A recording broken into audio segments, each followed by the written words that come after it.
नमस्कार, कल्पना voice channel में आप सभी का स्वागत है। आज की हमारी कहानी है शादी या समझौता। ये कहाँ आ गए हम, यूं ही साथ चलते चलते। सिलसिला पिक्चर का ये गाना बज रहा था और प्रकाश जी अपनी नई चमचमाती प्रीमियर पद्मिनी फेट कार को बड़ी प्रसन्नता के साथ चला रहे थे। उनका बरसों का सपना था कि उनकी खुद की कार हो, आज पूरा हो गया था। उनके बगल में ही उनकी पत्नी सुमन भी मगन होकर कार सवारी का मजा ले रही थीं। जिस सड़क पर कार चल रही थी वहां ज्यादा ट्रैफिक नहीं था, सिर्फ इक्का दुक्का रिक्शे, स्कूटर सवार और साइकिल सवार ही आ जा रहे थे। अचानक ही स्पीड ब्रेकर पर प्रकाश जी, जो अभी कार चलाने का ज्यादा कुछ अनुभवी नहीं थे, कि कार का संतुलन कुछ बिगड़ा और आगे जा रहे एक साइकिल सवार को धीरे से धक्का लग ही गया। धक्का लगते ही साइकिल की गति तुरंत ही तेज हो गई। साइकिल का संतुलन बिगड़ गया और साइकिल सवार साइकिल समेत सड़क पर गिर गया। प्रकाश ने भी घबरा कर कार रोक दी और कार से बाहर निकल आए। अब तक साइकिल वाला भी उठकर खड़ा हो चुका था। चोट तो नहीं लगी? प्रकाश जी ने बड़े ही प्यार से पूछा। अरे चोट लगे तुम्हारे पूरे खानदान को, आज मुझे कुछ हो जाता तो तुम्हारे बाप का क्या जाना था, वो व्यक्ति लगभग चिल्लाते हुए बोला। प्रकाश जी सगदे में आ गए। वे इस तरह की तू तड़ाक वाली भाषा सुनने के बिल्कुल भी आदी नहीं थे। आखिरकार वे एक बड़े सरकारी संस्थान के सम्मानित अफसर थे। पर ये बात वो साइकिल सवार तो नहीं जानता था। लगा तरह तरह की गालियां देने। पहले उसने कुछ व्यक्तिगत गालियां दी, फिर सामाजिक गालियां दी, फिर कोसाकासी शुरू कर दी। भीड़ जमा हो गई। किसी ने भी उस साइकिल वाले व्यक्ति को गाली देने से नहीं रोका। लगता था कि सब उसकी गालियों की नवीनता पर आश्चर्यचकित थे। निश्चय ही उसको गालियां देने में बड़ी महारत हासिल थी। और ये भी सच है कि ऐसी घटनाओं में अक्सर चार पहिए वाहन के ड्राइवर की ही गलती मानी जाती है। प्रकाश घबरा गए। तभी भीड़ में से एक ने ताना कसा। अरे साहब जी, रोड पर गाड़ी चलाने से पहले किसी ड्राइविंग स्कूल में दाखिला लेकर अच्छे से गाड़ी चलाना सीख लेना था। रोड पर तो अच्छी ड्राइविंग काम आती है, साहबी नहीं। प्रकाश जी ने कनखियों से उस ताना कसने वाले को देखा। वो उनके ही अधीनस्थ एक कर्मचारी था, जिसे उसकी किसी गलती पर पिछले महीने खुद उन्होंने ही उसे निलंबित किया था। उसकी बात सुनकर प्रकाश को बहुत ही बुरा लगा। उसकी समझ में नहीं आ रहा था कि क्या करें और क्या ना करें। उन्होंने अपने जेब से पर्स निकाला और 100 रुपए का नोट निकालकर साइकिल सवार, जिसको जरा भी चोट नहीं आई थी, देना चाहा। पर उसने नोट लेने से इनकार करते हुए फिर से एक चुभती हुई बात कही। अरे मुझे क्या देते हो ये कागज का नोट? जाओ जाकर मंदिर में से किसी देवता के आगे चढ़ा देना, जिसकी कृपा से आज मैं बच गया। अगर आज मुझे कुछ हो जाता तो मुझ गरीब के बच्चों की तुमको ऐसी हाय लगती कि तुम्हारी 7 पुश्तें याद रखती। ऐसा कहकर वो बड़बड़ाता हुआ साइकिल लेकर चलता बना। प्रकाश हर तरह से अपना नित होकर पिटपिटाया सा चेहरा लेकर वापस कार में आकर बैठकर अपना पसीना पोंछने लगे। बहुत धीरे धीरे ध्यान से कार चलाते हुए वापस घर चलो, नहीं जाना मुझको बाजार, नहीं करनी मुझको शॉपिंग वॉपिंग। अब तक कार में चुप बैठी सुमन ने डांटती हुई आवाज में बोली। बस अब इसकी सुनना और बाकी रह गया था। ऐसा सोचते हुए आहत मन से प्रकाश जी ने कार स्टार्ट की और शांत मिजाज के प्रकाश बेहद धीरे वाली स्पीड में कार चलाते हुए घर वापस आ गए। घर पहुंचते ही सोफे पर अपना बैग फेंककर सुमन तो बस फट पड़ी। मैंने कहा था ना कि कार मत खरीदो। स्कूटर से अच्छा खासा काम चल रहा था, पर नहीं जी जनाब, पर तो कार खरीदने का अच्छा खासा पागलपन सवार था। अब सरेआम अपनी और मेरी बेइज्जती करवाकर पड़ गई दिल पर ठंडक। कल दफ्तर के सारे लोगों को पता चल जाएगा कि साहब सरेआम गंदी गंदी गालियां खाकर आए हैं। मार खाना बस बाकी था। मोहल्ले की सारी औरतों को भी पता चल जाएगा। हाय, मैं तो अब किसी को मुंह दिखाने के काबिल न रही। ऐसा बोलते बोलते सुमन लगभग हाँफने सी लगी। प्रकाश जी अपना सिर पकड़कर सोफे पर बैठ गए। उनके कार खरीदने के एक फैसले से जीवन में एक भूचाल सा आ गया था। अपनी पत्नी सुमन से प्रकाश जी की जरा भी नहीं पड़ती थी। दोनों में पूरे 36 का आंकड़ा था। कोई भी दिन ऐसा न जाता कि दोनों की आपस में बहसबाजी न हो, पर लोक लज्जा के खातिर दोनों का साथ रहना भी जरूरी था। पति पत्नी से समाज तो यही आशा करता है। इन दोनों के संबंधों की कड़वाहट शादी के पहले से चली आ रही है। मामला कुछ इस तरह शुरू हुआ। प्रकाश के पिता एक दुकान पर मुनीम का काम करते थे। उनके 3 बेटी और 1 बेटा था। परिवार का खर्चा बहुत मुश्किल से चलता था। प्रकाश पढ़ने में बहुत अच्छे थे। इंजीनियरिंग कॉलेज में टॉप करते थे। वजीफा मिलता था। भविष्य उज्ज्वल था। प्रकाश के किशोरी की बड़ी 2 बेटियां शादी लायक थीं, पर घर में दहेज देने लायक पैसा नहीं था। अब पैसा आए कहाँ से? किशोरी ने अपने दोस्त राधे श्याम, जिनकी मिठाई की दुकान थी, पूरे 1 लाख रुपए उधार मांगे। राधे श्याम की नज़र मेधावी प्रकाश पर थी। वे उसे अपना दामाद बनाना चाहते थे। प्रकाश के ऊपर उनके समाज के कई लोगों की नज़र थी और पिता को भी आशा था कि प्रकाश के अफसर बनते ही शादी के बाजार में उसका अच्छा दाम मिल जाएगा। प्रकाश तो अभी पढ़ ही रहा था और उसके नौकरी लगने में अभी 4-5 साल का समय बाकी था। बेटियों की शादी का पक्का निश्चय कर चुके पिताजी ने बेटे कुछ इस तरह बात की, बेटा तुम्हारी दोनों बहनों की शादी हम अच्छे घरों में तय कर चुके हैं। दोनों ही लड़के अच्छी नौकरी में लगे हैं और खाते पीते घर के हैं। मेरी दोनों बेटियां अपनी ससुराल में खुश रहेंगी, ऐसा मेरा पक्का विश्वास है। ये तो बहुत ही अच्छी बात है पिताजी, प्रकाश ने खुशी जाहिर की। पर बेटा, दोनों बड़ों के पिता 50-50 हजार रुपए की मांग कर रहे हैं। पिता ने अपनी चिंता जाहिर की। यानी पूरे 1 लाख नगद चाहिए? प्रकाश ने कहा, हाँ यही तो बात है, इसलिए मैंने सोचा कि तुम्हारी शादी राधे श्याम जी की बेटी से तय कर देते हैं और उनसे 1 लाख लेकर दोनों बेटियों के तिलक के पैसे का इंतजाम कर देते हैं। वो राधे श्याम जी, जिनकी मेन रोड पर मिठाई की दुकान है, पर उनकी बेटी तो छोटी है। प्रकाश बस इतना ही कह पाया। अरे बेटा, तुम भी तो अभी पढ़ ही रहे हो, अभी थोड़े ही करेंगे तुम्हारी शादी। वो तो दोनों बेटियों के लिए अच्छा रिश्ता हाथ से न निकल जाए, इसके लिए पैसे का इंतजाम करना होगा। वैसे भी अब मेरी उम्र हो रही है और तबीयत भी ठीक नहीं रहती। समय रहते ये शुभ काम हो जाए तो चैन की सांस लूं। पिता ने भावुक होकर कहा, पर पिताजी, हम लोग कहीं और से उधार भी तो ले सकते हैं। मैं नौकरी करके सारा चुकता कर दूंगा। प्रकाश ने लगभग गिड़गिड़ाते हुए अपना नेक सुझाव दिया। बेटा, इतनी बड़ी रकम कोई भी उधार देने को राजी नहीं है सिवाय राधे श्याम के, और उन्होंने यह शर्त रख दी है कि पिता ने अपनी बात पर जोर दिया। उसके बाद प्रकाश के मन में बहुत उथल पुथल मचने लगी। कक्षा 8 में पढ़ने वाली सुमन को वो जब न तब पीछे वाली गली में इक्खट दुक्खट खेलते हुए देखता था। वो अक्सर ही अपनी सहेलियों से झगड़ा ही करती पाई जाती थी। उसको ये झगड़ालू लड़की बिल्कुल भी नापसंद थी। प्रकाश पीछे वाली गली में अक्सर अपने मित्र मोनू के घर जाया आया करता था। असल में उसे मोनू की बहन प्रीति बहुत पसंद थी। बहुत ही सौम्य, सुंदर और शांत स्वभाव वाली लड़की थी। जब भी कभी प्रीति से बात करने का मौका मिल जाता तो प्रकाश तो जैसे धन्नी हो जाता। उसका दिल तो प्रीति पर आ गया था, पर अब क्या करे, पिता ने ऐसी बात कह दी कि उसको मना करके उनका दिल भी नहीं दुखाया जा सकता।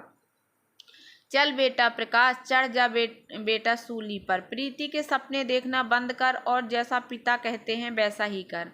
प्रकाश को लगा कि जैसे किसी को भी ये फिक्र नहीं है कि उसे क्या चाहिए जिंदगी में, दूसरों की जिंदगी में वो कितनी खुशियां ला सकता है, बस यही दूसरे उससे चाहते हैं।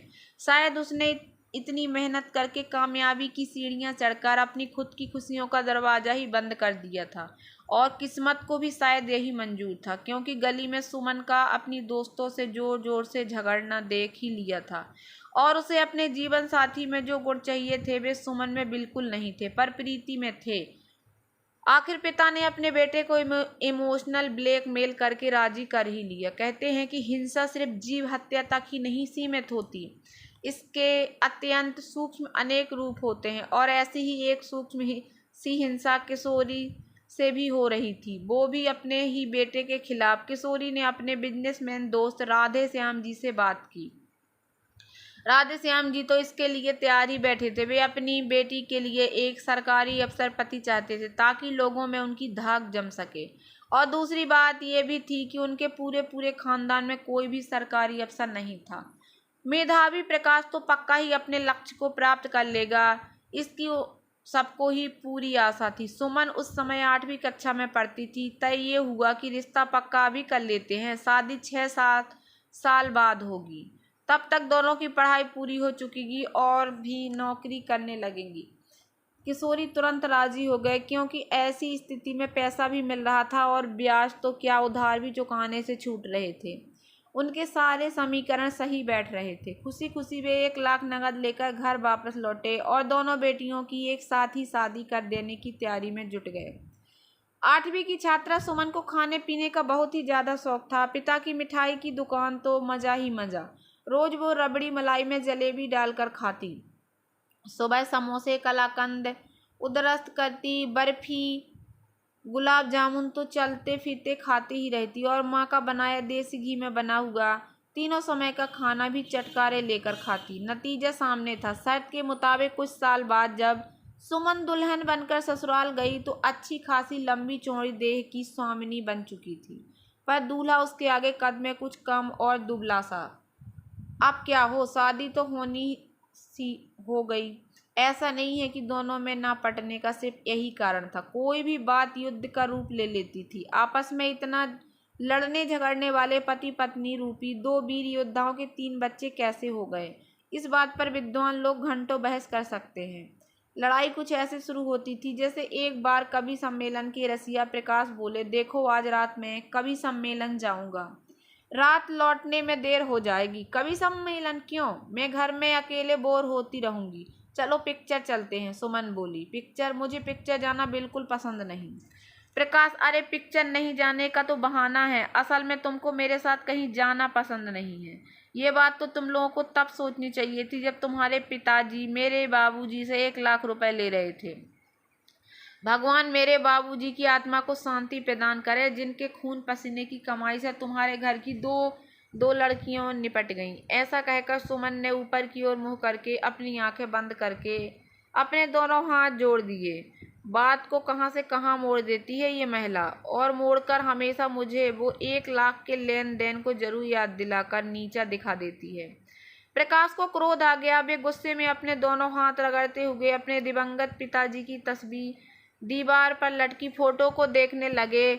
उनको लगता था कि उनके पिताजी की वजह से उनकी जिंदगी एक मजाक सा बनकर रह गई है।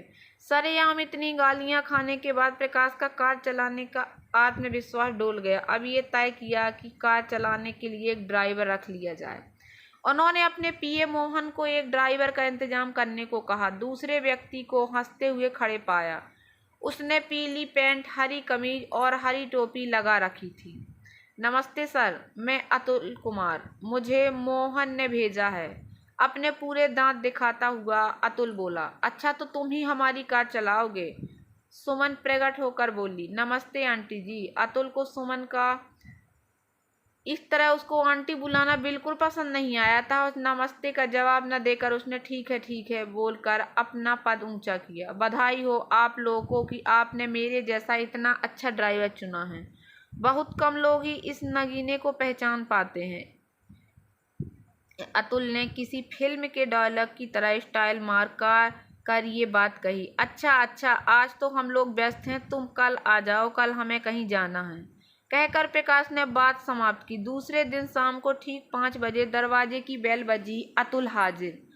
आज वो काली कमीज और पीली पैंट पहनकर आया था। दोनों पति पत्नी कार में पीछे बैठे और अतुल कार चलाने लगे। कार तो अच्छी चला रहा था पर बातें बहुत कर रहा था। आपकी कार तो बहुत अच्छी है, इंजन भी बहुत सही है, कितने में ली? अतुल ने अचानक प्रश्न किया। पूरे 4 लाख की आई है, असल में एकदम नई है, बोल उठी। अरे 4 लाख, ठीक इतने में ही तो मेरा फ्लैट आया है। कार और फ्लैट एक ही दाम के? कार में बैठे बैठे ही सुमन ने पति को उनके कार खरीदने के नादानी भरे खर्चे पर घूर कर देखा। उनको ऐसा करते अतुल ने कार के शीशे से देखा और कुटिलता से मुस्कुराया। प्रकाश मौन रहे। तभी एक महिला अपनी कार चलाते हुए उनकी कार को ओवरटेक करके आगे चली गई। अतुल बोल पड़ा। देखा सर जी, वो मैडम कितनी अच्छी कार चला रही हैं। वो उम्र में आपसे कम से कम 10 साल बड़ी होंगी, फिर भी कितनी बढ़िया ड्राइविंग है उनकी। अरे गाड़ी को क्लच और गियर से कंट्रोल करना चाहिए, ना कि हॉर्न और ब्रेक से। प्रकाश जी को गुस्सा आने लगा। उनको मन किया कि पीछे से उनकी टोपी उतारे, उसकी टकली चंदिया पर एक चटाक से दे मारे और बोले, तू मेरे को नसीहत मत दे और चुपचाप गाड़ी चला। पर प्रकाश ने अपने गुस्से को दबा लिया। खैर 1 घंटे की ड्राइव के बाद वे लोग वापस आए। गाड़ी गैरेज में रख अतुल ने सुमन को चाबी दी। चाबी लेते समय वे अपना कौतूहल न रोक पाई और बोल पड़ी, आप तो एकदम अलग तरह के कपड़े पहनते हैं। हाँ, कल जो मैंने पहना था वो मेरी बीवी मुझको उल्टी सरसों कहकर चिढ़ा रही थी। आज मुझे वो टैक्सी टैक्सी कह रही है। मुझे तो सबसे अलग दिखने में मज़ा आता है। मैं चाहता हूँ कि आते जाते लोग मुझे मुड़कर जरूर देखें, खास तौर पर लड़कियाँ। ऐसा कहकर उसने प्रकाश जी की पीठ पर एक याराना सा धौल जमा दिया और उन्हें आंख मारकर हंसने लगा। उसकी इस हरकत पर प्रकाश का गुस्सा 7वें आसमान पर पहुंच गया। इसकी इतनी हिम्मत भी कैसे हुई मेरे साथ ऐसा करने की? कहाँ ये जोकर सा आदमी और कहाँ मैं। कॉन्फ्रेंस रूम में सारे अफसरान मेरा भाषण सांस रोक कर सुनते हैं, मेरी इतनी इज्जत करते हैं, और ये मेरी पीठ पर धौल जमा रहा है। प्रकाश ने घूरती नज़रों से अतुल को देखा, फिर धीरे से सुमन को देखा, जिनकी आंखें इस समय इस घूरने को घूर रही थीं। प्रकाश ने अब चुप रहना ही उचित समझा, क्योंकि जरा सी भी प्रतिक्रिया देने का मतलब है कि मुझे वो 1 लाख याद दिलाए जाते। दूसरे दिन ही प्रकाश ने पीए मोहन को फ़ोन किया कि अतुल को ही क्यों चुना गया, तो मोहन ने जवाब दिया, सर वो मैडम बोली थी कि ड्राइवर ऐसा हो जो कार अच्छी चलाए, साथ ही सारे रास्ते भी सही से जानता हो, क्योंकि साहब को रास्ते बिल्कुल याद नहीं रहते। उन दिनों जीपीएस नहीं था और वे बार बार लोगों से रास्ता पूछते रहते, तो मैडम को अच्छा नहीं लगता। फ़ोन रखकर प्रकाश ने लंबी लंबी सांस ली। फिर उस दिन दोनों में वार्तालाप कुछ इस तरह हुआ, तुमने मोहन को फ़ोन क्यों किया? दफ्तर के लोगों को इस तरह फ़ोन न किया करो। प्रकाश जी ने गुस्सा किया, क्यों ना करूं? अरे कौन सा मोह है मुझे इस घर में? क्या ज़रूरत थी कार खरीद कर हर महीने इतनी ज़्यादा ईएमआई काटाने की? सुमन भड़क गई, तो तुमको क्या परेशानी है? घर का खर्च तो आराम से चल रहा है। प्रकाश बोले, घर का खर्च इतना खींचतान के काम चलता है कि मैं ही जानती हूँ। मैं बता दूं कि जितनी तुम्हारी 1 महीने की तनख्वाह है उतना तो मैं अपने पिता के घर एक शॉपिंग में खर्च कर डालती थी। मुझे नहीं पता था कि मुझे ये दिन भी देखने पड़ेंगे। ये सब मेरे बाबूजी की गलती थी। उन्हें तो बस जिद थी कि सुमन के लिए सरकारी अफसर ही खरीदना है। भगवान उनकी आत्मा को शांति दे, कहकर सुमन रोने में व्यस्त हो गई। इधर प्रकाश जी भी दुखी होकर ये सोचने लगे कि अगर आज प्रीति मेरी पत्नी होती तो भारत सरकार द्वारा प्रदत्त मेरे इस वेतन का कभी इस तरह मजाक नहीं उड़ाती। अपने पिताजी की फोटो के आगे जाकर बोले, हे पिताजी, सुमन के बाबूजी ने आपको 1 लाख देकर अपनी बेटी का कन्यादान भले ही किया हो, पर आपने उनसे 1 लाख लेकर मेरा बलिदान किया है। प्रकाश की प्रीमियर पद्मिनी फिएट कार सड़क पर ज़्यादा नहीं चल पाई, क्योंकि प्रकाश का प्रमोशन हो गया था और फलस्वरूप सरकार की ओर से दफ्तर के कामकाज के लिए एम्बेसडर कार मिलने लगी। वो भी शोफर ड्रिवेन नक्शे बढ़ गए। पर पति पत्नी की खटखट बदस्तूर जारी रही। समय बीतता गया और एक दिन ऐसा आया कि जिस दिन प्रकाश को नौकरी से रिटायर होना था। ऑफिस की ओर से विदाई पार्टी हो रही थी। संस्थान के गेट के बाहर ही एक अभिनंदन सभा का आयोजन किया गया था। मंच पर अनेक वक्ता प्रकाश साहब की प्रशंसा में 2 शब्द बोल रहे थे। प्रकाश ढेर सारी फूल मालाओं से लदे फंदे मंच पर मुख्य अतिथि की कुर्सी पर विराजमान थे और अपनी बड़ाइयाँ सुन सुनकर होले होले मुस्कुरा रहे थे। अचानक उनका ध्यान गया कि श्रोताओं की भीड़ में अतुल भी उपस्थित है। हमेशा की तरह आज भी वो अपने स्पेशल कपड़ों में सुसज्जित होकर आया था। उसने लाल रंग की पैंट और लाल रंग की कमीज पहनी थी और काली टोपी लगाई थी। जरूर आज इसकी बीवी ने इसे लेटर बॉक्स की उपाधि दी होगी, ऐसा सोचकर प्रकाश मुस्कुरा दिए। तभी उन्होंने देखा कि अतुल फोटोग्राफर से कुछ कह रहा है और फोटोग्राफर अपनी मुंडी हिला रहा है और फिर पुष्प गुच्छ लेकर स्टेज पर चढ़ाया। प्रकाश को पुष्प गुच्छ देने लगा। उन्होंने पुष्प गुच्छ लेकर अपने पीए को देना चाहा, पर अतुल ने पुष्प गुच्छ पर अपनी पकड़ ढीली नहीं की और बोला, सर मुस्कुराइए, फोटो खींच रही है। प्रकाश जी खिन्न मन से जबरदस्ती मुस्कुराए। 3-4 बार में फोटो क्लिक हुई। इसके बाद अतुल उनको पुष्प गुच्छ देते हुए बोला, सर मेरी ओर से आपको शुभकामनाएं। धन्यवाद अतुल, कैसे हो तुम? प्रकाश जी ने भी अपनी ओर से औपचारिकता दिखाई। मजे में हूँ, आपको बधाई हो, मेरा फ्लैट 35 लाख का हो गया है। अतुल बात करने को आमादा हो गया। जी प्रकाश को बुरा लगा कि ये इस बात को अभी क्यों कह रहा है। अभी तो मेरे फ्लैट का दाम और बढ़ेगा, क्योंकि शहर का सारा विकास उसी एरिया में हो रहा है। फिर प्रकाश उनके कान के पास अपना मुंह ले जाकर कहने लगा, सर वो मैडम का फ़ोन आया था कि आपकी कार बेकार हो गई है और उसको बेचना है। अब इतनी पुरानी कार रखे रखे इतनी खराब हालत में हो गई है कि उसको तो कोई कबाड़ी ही 10-5 हज़ार में ले सकता है। ठीक है, कभी घर आना, कहकर प्रकाश ने अतुल को स्टेज से नीचे जाने का इशारा किया। सर ये अतुल स्पेशल परमिशन लेकर गेट पास करवा कर आपसे मिलने आया है, प्रकाश के पीए ने धीरे से कहा।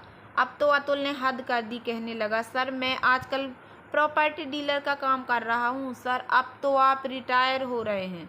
मैडम कह रही थी कि मैं आपको अपने साथ इस बिजनेस में ले लूँ और कह रही थी कि आप कल से खाली घर बैठेंगे।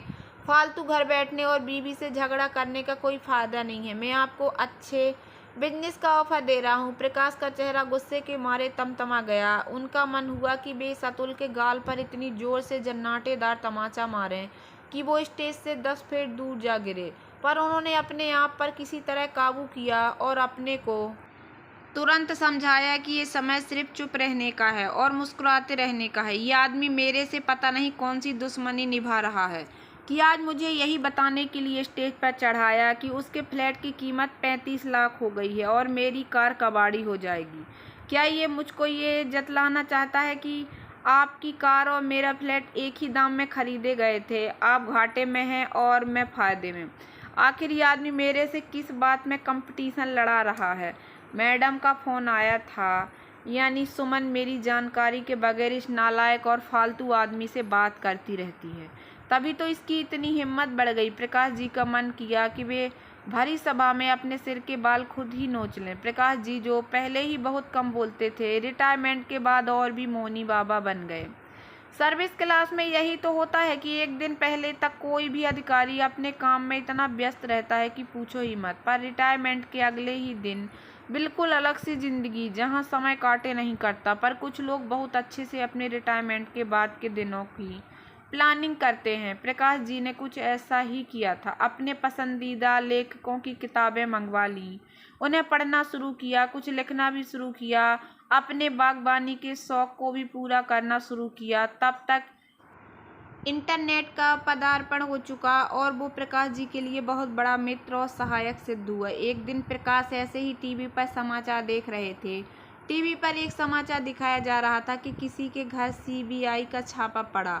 संयोग बस वो अधिकारी प्रकाश का मुलाकाती निकला। वे उत्तेजना बस चिल्ला उठे, देखो सुमन, जल्दी आओ, राजेश जी के घर पर सीबीआई का छापा पड़ा है। अरे कहाँ कहाँ, अरे अरे, कहती हुई सुमन किचन से तेजी से दौड़ती हुई चली आई और कौतूहल से टीवी स्क्रीन पर नजरें गड़ा दी। देखो तो जरा राजेश कैसे मुंह लटकाए हैं, और मोहिनी को तो देखो जरा कैसे रोने रोने को हो रही है। अरे देखो नल्ली की प्योर सिल्क की साड़ी घर पर पहने हुए है, हम तो सूती साड़ी पहनते हैं। तभी टीवी पर अगला सीन दिखाया गया कि सीबीआई वाले राजेश का हाथ पकड़कर ले जा रहे हैं। ये देखकर सुमन फिर से चिल्ला उठी, अरे मोहिनी, एक छोटा सा तौलिया तो दे देती अपने पति को, ऐसे में लोग तौलिए से मुँह छुपाकर जाया करते हैं। देखो कैसा नंगा चेहरा लेकर जा रहे हैं बेचारे राजेश जी। ये मोहिनी को तो जरा भी बुद्धि नहीं है। इतना कहकर वे वापस किचन में चली गई। प्रकाश ने टीवी बंद कर दिया और उठकर दीवार पर टंगी अपने दिवंगत पिताजी की फोटो के आगे जाकर बोले, पिताजी आपने 1 लाख दहेज लेकर मेरी जिंदगी ऐसी तबाह कर दी। फिर प्रकाश गुस्से में अपनी दोनों हथेलियां रगड़ते हुए बड़बड़ाने लगे, अजीब महिला है ये, इसको इस बात से कुछ लेना देना कि अपना मित्र राजेश कैसा आदमी निकला। ये तो बस नल्ली सिल्क की साड़ी और नंगा चेहरा देख रही है।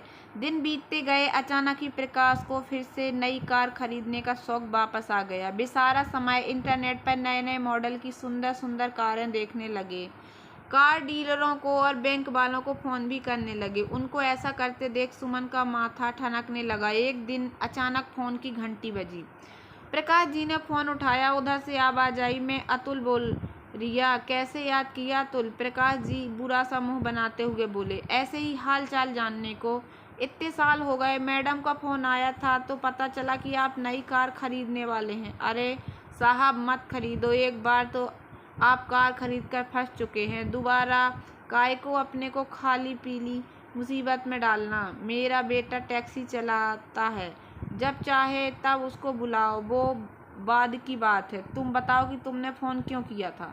लगभग दांत पीसते हुए प्रकाश जी बोले, आपको बधाई सर जी, मेरा फ्लैट अब 1 करोड़ रुपए का हो गया। ये बताने को सर जी, आप भी अपना पैसा प्रॉपर्टी में क्यों नहीं इन्वेस्ट करते हो? मैं अच्छा डीलर हूँ, पूरी मदद करूँगा। अतुल चमका।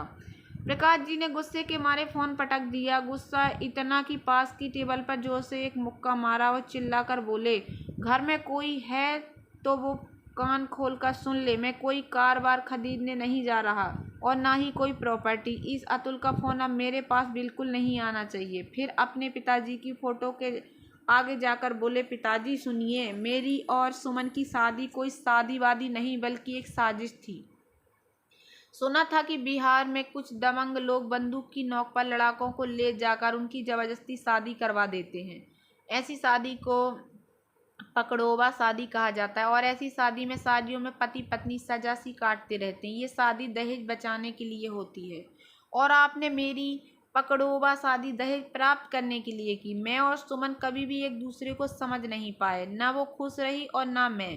अब हम दोनों ने जिंदगी जी नहीं बल्कि काटी है। इन सब का कारण आप थे। और फिर प्रकाश जी ने ड्राइंग रूम की दीवार से अपने दिवंगत पिता की फोटो उतारी और ले जाकर पीछे की बालकनी में टांग दी।